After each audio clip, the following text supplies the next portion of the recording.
What is going on, guys? Matt Downs with Daily Grind Fantasy Sports to help give you the edge for this NBA 6-game slate on DraftKings. Cannot wait to break it down. If you guys are brand new to this channel, we provide both free and paid content for all daily fantasy sports across all sports.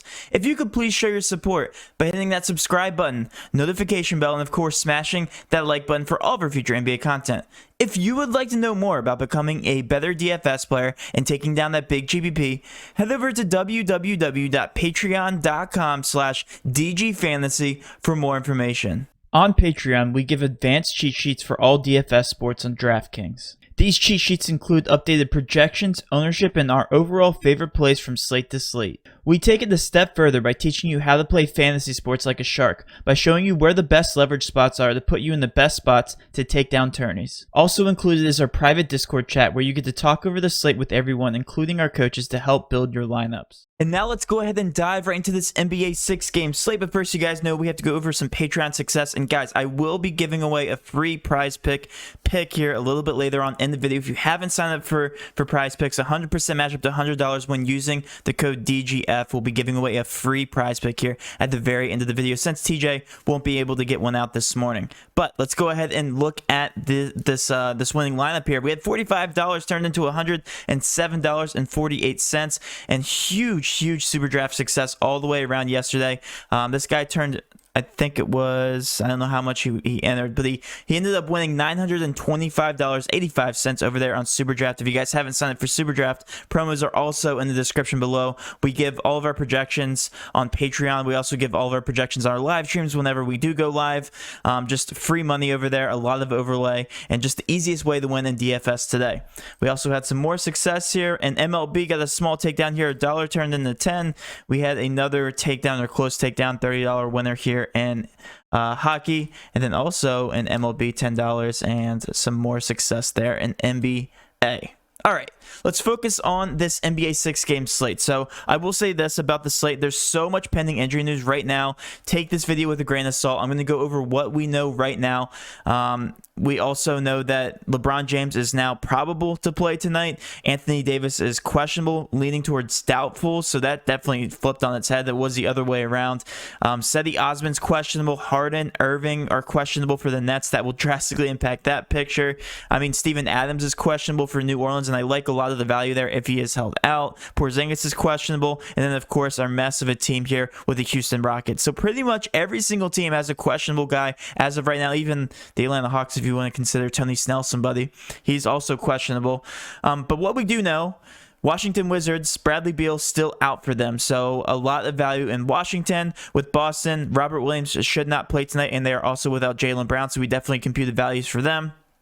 And then one more team with Utah. They're in a great pace-up spot here, and they're still without Conley, Mitchell, and Morgan. So computed the values for them. Let's focus on what we know right now here with Washington. Take Bradley Beal off the court, and it does a lot of things to this team here. Russell Westbrook, a 35.7% usage rate and a 1.58 fantasy point output. He has the ball in his hands probably 9 times out of 10 dribbling down the court here when he's the only guy on the court. Another great bunch of people that to look at here that benefit without Bradley Beal: Raul Neto, Davis Bertans, Avdija, Ish Smith, Hachimura, Alex Len. Like, all those guys get slight usage bumps, and they're all between that 0.8 to 0.9 fantasy point per minute range. In terms of usage, if we want to sort by usage here, it's going to be just Russell Westbrook and Hachimura here. They are the general ball handlers and the guys taking the shots down the floor. Really do like both of them, but when we compute them to a point per dollar value here, Bertans has been on absolute fire since Bradley Beal has been off the court. He's only 4K. Hasn't increased really that much in price. I came off 3.7 and 3.9K the past 2 contests without Bradley Beal, and he's projected 31 minutes. If we take a look at his game log one more time here, he played 31 and 34 minutes the last 2 games without Bradley Beal, so we can project him. I think 31's a bit on the conservative side. Could see upwards of 35 minutes here without Bradley Beal. When you look at the usage chart here, he is averaging 0.85 fantasy points per minute, which is up on the season average, and we have him penned for 26.35 points, and this is another pace-up spot. We love shooters and pace-up spots. All signs point to Davis Bertans being a fantastic play tonight, I think, in cash and GPP. Ish Smith is also another good player. He's only projected 23 minutes, so limited upside there, but he's still averaging, make sure I fact check myself here. Ish Smith is averaging 0.9 fantasy points per minute, so around the same as Bertans. He just is the general ball handler when he is on the court. So that's one thing I do like about him. His usage is generally higher than Bertans. 3.6K, plays less minutes, so not as much upside, but I don't mind him for a last piece because he's slightly more productive than Bertans when he has the ball. Hutchinson, only 19 minutes, not really a fan there. Alex Lynn. And then Hachimura, we talked about him getting probably a good run last game. Didn't perform that well, actually underperformed and still almost hit his price point. That's one good thing. Well, he did hit his price point last game. If he was 5.7 for 5.3K last game, he wouldn't have hit his price point. But this contest, he only played 28 minutes, 25.75 points, so a bit disappointing here. I think he bounces back. It's another pace-up spot here for Hachimura. I like him just as much as I did last time, and I'm going to expect him to play more minutes. Fantasy Cruncher actually has him penned for 32, so slightly off of his minute production from last game where he was only projected 31. I don't get it. I don't know why he only played 28 minutes. He didn't shoot too bad, 9 of 19, so it was just a coach's decision. I think he plays more run here in this game. And then Russell Westbrook, we have to talk about that price tag. 12.4K, is it worth it? That's probably the most expensive we'll see him for the rest of the season here. It is. It's very expensive, but he's projected 41 minutes here. He played 44, 44, and 40 minutes in his past 3 contests. I think he plays about 40 to 44 minutes again, and I think that price tag is definitely obtainable. I don't think you need to overexpose yourself to Russell Westbrook and big GPPs. If you're playing a one lineup, he's still going to be chalky. 12.4K is certainly not out of the realm of possibility here for hitting that price point. And we have him projected for 64.78 points. And when you convert that to a point per dollar value, he's still over a 5. The main goal in DFS and NBA DFS is to hit 5 times multiplier when talking about their salary. And 12.4K, he can definitely get to that. That being said, I think it makes for a very contrarian type build tonight if you guys want to play GPPs. Mid-range targets, there's a lot of them here on the slate. LeBron James is back. Like the Lakers, there's a lot of good choices there. Portland, there's a lot of good pay-up options there. I think you can easily pivot off of Russell Westbrook. Yes, he has high ceiling potential, but at that price point, at that price tag, definitely not the highest upside there. I think you can get away with fading Russell Westbrook in GPPs. I know, call me crazy, but when you talk about that price tag, it's going to be hard to really build around him and go down to those value plays. So I think Russell Westbrook is definitely, he could be a fade in GPP. I think in cash, he's definitely still going to be one of the highest guys owned on the slate. All right, now let's talk about what we know here in Utah because they have some solidified injury news here. Derek Favors, projected 15 minutes, averages over a fantasy point per minute, comes out to a 5.7 point per dollar value. He's definitely not going to carry that much ownership. They are in the pace-up spot here, 119 points versus the Portland Trailblazers. So not a huge fan of Derek Favors just because of those 15 minutes, but I think he makes for a great last piece here, especially if Gobert or Georges Niang get in foul trouble. Definitely could see some extended run there. Just a very productive player when he's on the court. Royce O'Neal, 0.79 fantasy points per minute with these guys off the court, talking about Conley, Morgan, and Mitchell at 4.5K, projected 32 minutes, is actually not that bad of a value play. I consider him GBP viable. Definitely don't mind him as a last piece in cash just because of this pace-up spot against Portland, but I do expect a lot more value here to open up a little bit later on in the slate. And I've never seen Royce O'Neal that high owned, so I think he makes for a very good GBP target again tonight.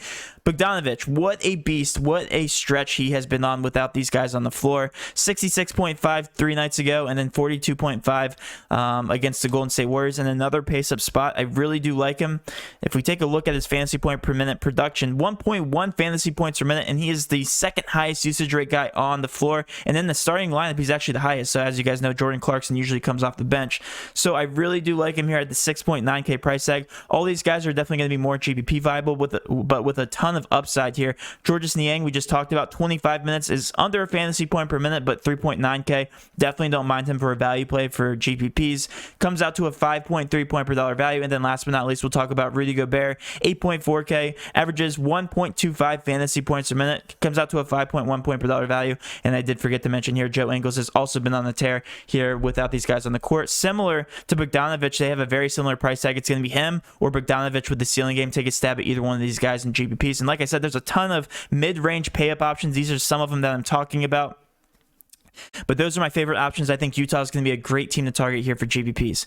And guys, I'm not going to break down the rest of the slate because there's so much injury news. There's only one other guy I really want to talk about, and that's Evan Fournier because of his price tag. All the Sharks had him last night at 5.4K. He got a price increase here to 5.5K. Has been fairly productive since Jaylen Brown has been gone with him off the court. He averages 0.92 fantasy points per minute, and he comes out to a 5.6 point per dollar value. This isn't the best matchup, but I just think his price point is so appealing, and the Boston Celtics are still expected to score 114 points. We have pending injury news technically on Robert Williams. He is doubtful, so he should not play, but if he is out, then yeah, that's even more of a boost to guys like Evan Fournier, Marcus Smart, Tristan Thompson, and Jason Tatum there in terms of usage. So I don't mind Evan Fournier as a cash option. I think he will be cash viable just because he's easy to slot in. He's playing 33 projected minutes, so don't mind him there in that spot.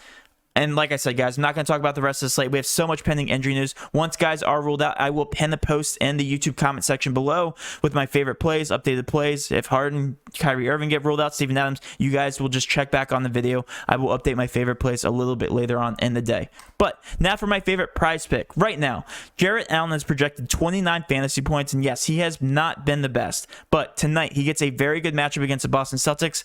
Might be without Robert Williams. If Robert Williams does not play, then Jarrett Allen has a great chance to explode tonight, and they're without Garland, Hardenstein, and Stevens, so very thin rotation down low. Garland does eat into people's usage, and if Osman is held out, then yes, even more usage goes to Jarrett Allen. Right now, we have him pinned for 34.97 points, so hit that over by about 5 points. Right now, I would lock in Jarrett Allen as my favorite prize pick right now at 29. Hit the over on him. The rest of these guys, very accurate projections. I think Jarrett Allen is my favorite one as of right now on this board.